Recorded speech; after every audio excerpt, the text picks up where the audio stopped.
Orang yang ngaku-ngaku Habib datang ke pesantren apa? Minta uang, minta perempuan.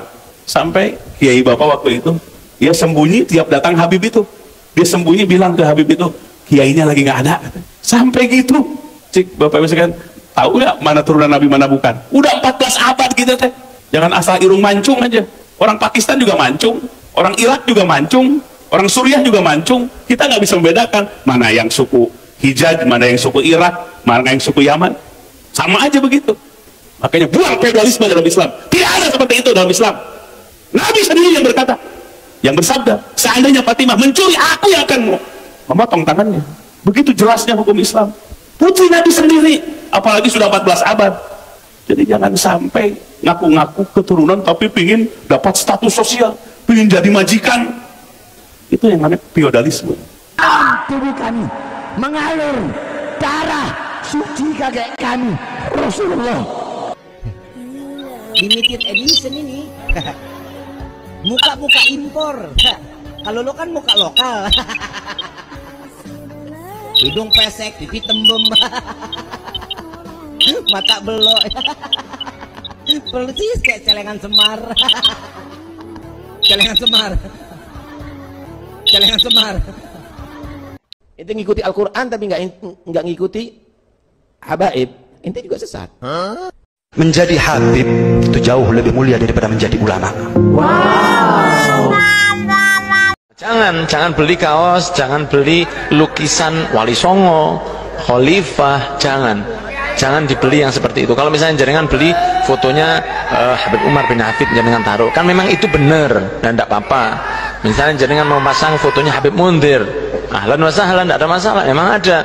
Misalnya jenengan mau pasang fotonya Habib Soleh Al Idrus Malang, pasang, tidak ada masalah, karena memang benar. Pulau Jawa Indonesia ini dikatakan bintu Tarim, ini punyanya Aulia Tarim. Tapi kita pernah dengar dari para salihin bahwa Indonesia ini milik Aulia Tarim.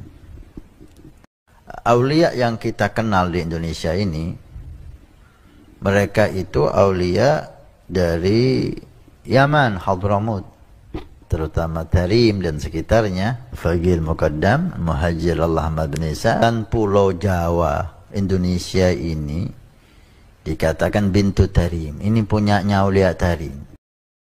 Habib Muhammad bin Thohir Al-Haddad niki hidup di zamannya Habib Ali Al-Habsyi Syaibul Maulid. Duror. Habib Ali Al-Habsyi ini bilang begini, semua makom para wali saya tahu derajatnya seberapa, kecuali yang di Tegal Habib Muhammad bin Thohir Al-Haddad saya tidak tahu tuh derajatnya seberapa dari tingginya makomnya. Jadi ada yang memang dikasih tahu sama Allah derajatnya sama ini gitu loh, makomnya ini sama ini, bintangnya sama ini gitu loh. Ada yang sama Allah nggak dikasih tahu. Saya nggak khawatir kalau saya nggak diakui, karena seumur-umur saya belum pernah jadi ustadz itu terus bawa Habib, bawa nasab, itu belum pernah. Sampean tanya ke murid-murid saya yang saya ajar di pondok itu, pernah nggak saya ini cerita nasab saya atau cerita siapa saya? Nggak pernah sama sekali. Alhamdulillah, saya ajarkan ilmu dan thariqah, itu aja. Cuman yang saya khawatirkan adalah ketika mereka menafikan nasabnya para aulia. Wani loh wong-wong itu. Mereka itu nanti kalau nggak merubah keyakinannya, ya kualat dengan ribuan para aulia Allah. Di Zambal itu, di zamannya Habib Abdurrahman Segaf itu, aulianya aja jumlahnya 10.000, dan semuanya itu kebanyakan dzurriyyahnya siapa? Dzurriyyahnya Ubaidillah bin Ahmad bin Isa al-Muhajir. Anda mengatakan Rabithah Alawiyah menangani semua jalur, baik jalur Sayyidina Husain maupun Sayyidina Hasan. Saya tanya kepada Anda, yang ditangani ini dzurriyyah Sayyidina Hasan dan Sayyidina Husain yang ada di mana? Satu. Kedua, Rabithah Alawiyah ini berdiri di Indonesia tahun 1928. Pertanyaannya, sebelum tahun 1928, dzurriyyah Sayyidina Hasan dan Sayyidina Husain ini dicatat oleh siapa? Padahal Robito Alawiyah di Yaman itu nggak ada. Ini yang ngomong bukan saya loh. Dari mana asal merah putih? Itu fatwa dari Al-Habib Salim Al-Jufri, guru tua Al-Habib Idrus bin Salim Al-Jufri yang ada di Palu, saudara. Benarkah bendera merah putih itu konsepnya Habib Ali Kuitang? Kenapa benderanya? Bendera merah putih konsep Habib Ali Kuitang. Nggak benar. Jadi jangan begini, jangan menggunakan sesuatu yang penting bagi negeri kita hanya untuk kepentingan diri kita dan kelompok kita. Apakah kemerdekaan 17 Agustus? Nggak ada itu. Itu justru antara tanggal 15 sampai tanggal 16 terjadi persoalan di antara pemimpin kita. Itu menyebabkan maka pada tanggal 17 Agustus kemerdekaan itu diadakan, dan itu adalah kemerdekaan bangsa.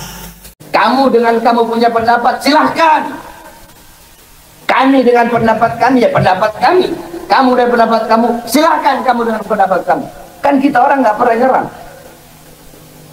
kita tidak pernah menyerang sebelum diserang, kita tidak pernah melawan sebelum dilawan, kita orang tidak pernah terbakar sebelum dibakar. Nah, ada satu lagi nih yang anak nggak terima pernyataan Fuad kemarin. Satu, Habib Taufik Assegaf dipanggil nama. Habib Taufik ini ketua Robito, orang tua kami, habaib yang lurus, yang lembut, muridnya ribuan, dipanggil nama sama dia. Siapa dia? Syekh Ali Khalil Ghassam ini kalau sholat atau di luar sholat, di Tarim atau di luar kota Tarim, mengucapkan assalamu alayka ayyuhan nabiyyu wa rahmatullahi wa barakatuh. Ketika mengatakan seperti ini mendapat jawaban dari Rasulullah.